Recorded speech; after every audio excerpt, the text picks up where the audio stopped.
Hi everyone! Welcome again to RJA Vlogs. For the longest time, ngayon lang po ako makakapag-upload ulit dito sa aking YouTube channel na RJA Vlogs. So, kumusta po ang lahat? Ito pong video na ito ay kuha po natin noong January 13, 2025 kung saan po ay nagsasagawa po ng National Rally for Peace ang ating mga kapatid na Iglesia ni Cristo. And kahit po hindi po tayo INC, tayo po ay nakikiisa sa mga pinaglalaban nila, sa mga agenda nila, which is, yung una nga po, yung message po doon, ay no to impeachment po sa ating VP Sara Duterte. And yun nga po, hindi, yung anti-corruptions po, and also po, dapat tuunan ng pansin ang mga problema natin katulad ng poverty, mga inflammation, and iba't ibang uri ng mga problema sa ating bansa. So ayun nga po, maaga pa lang po yan. Hindi pa po talaga yan siksikan, pero sobrang dami na po ng tao niyan. Kung hindi po ako nagkakamali, yung oras na yan is around 10 to 11 a.m. pa lang.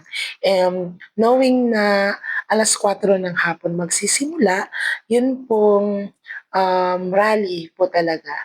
So ayun po mga ka-RJ Vlogs, um, talagang nakakatuwa lang isipin ng ating mga kapatid na Iglesia ni Cristo ay nagkakaisa. Kumbaga, kung sila ay nagkakaisa, bakit ba yung ibang sikta ay hindi nagkakaisa? 'Di ba? Nag-aaway, nagbabangayan. Kaya sobrang naa-amaze ako sa kanila. Alam niyo yung tipong nakaka-amaze kasi nga po, um, nagkakaisa sila, nagkakaunawaan, yung ganyan. Hindi man perfect ang buhay, lalo na ang tao, pero at the end of the day, talagang nagkakaisa. Sobrang nakakatuwa.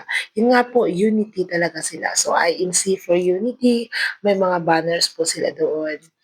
So, gusto nila yung kapayapaan ng ating bansa. Sino ba naman ang hindi at ang may ayaw? Kundi yun lang po yung mga taong um, iba yung hangarin para sa atin. So, ayan lang po mga ka-RJA Vlogs. Nawa po ay tangkilikin po ninyo dahil ako po ay magbabalik na sa pag-upload dito.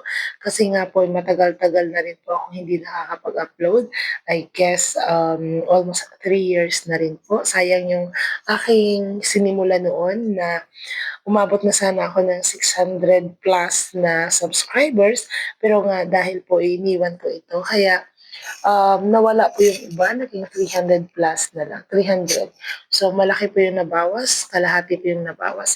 Pero sige lang po, may mga bagay